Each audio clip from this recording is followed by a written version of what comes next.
Ngayon, kung lahat pala tayo honest, why is the Philippines often, or if not all the time, why is the Philippines always ranked as one of the most corrupt countries in the whole world? Nagpapakalinis kayo? Aba kung malinis pala ang mga opisyalis natin, bakit palagi tayong nililista ng Transparency International as one of the most corrupt countries in the world? Magtitinginan tayo?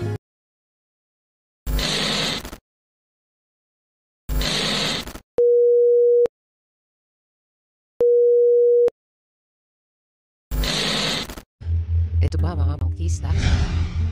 Ang sinasabi niyang programa, ang sinasabi niya, marami ng flood control na nagawa. Ngayon pala, marami ng flood control na nagawa. Malungkot mga bangkista. Malungkot. Na lahat ng bago ng pera po. Nagtatrabuhan.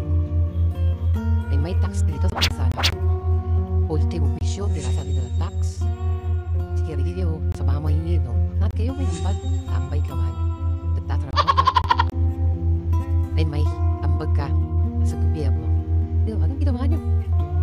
Ginawa nyo na. Ninakaw nyo. Ninakaw nyo.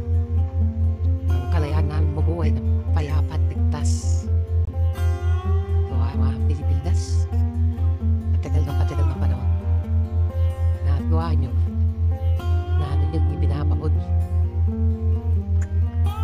Kailan pa ba tayo kikilos?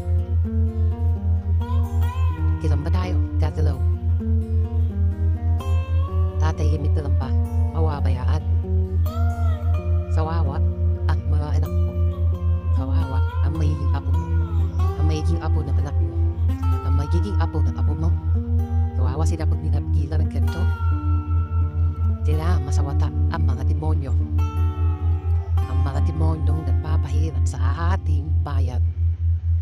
Mga demonyong di man lang makagawa ng maganda sa kanyang lipunan. Diba? Diba sinasabi mo bagong Pilipinas? Bagong Pilipinas. Bagong Pilipinas na lubog sa baha. Dahil nasa kaswaparan. Tingnan nyo, nangyari. Tingnan nyo. Kawawa ang taong bayan.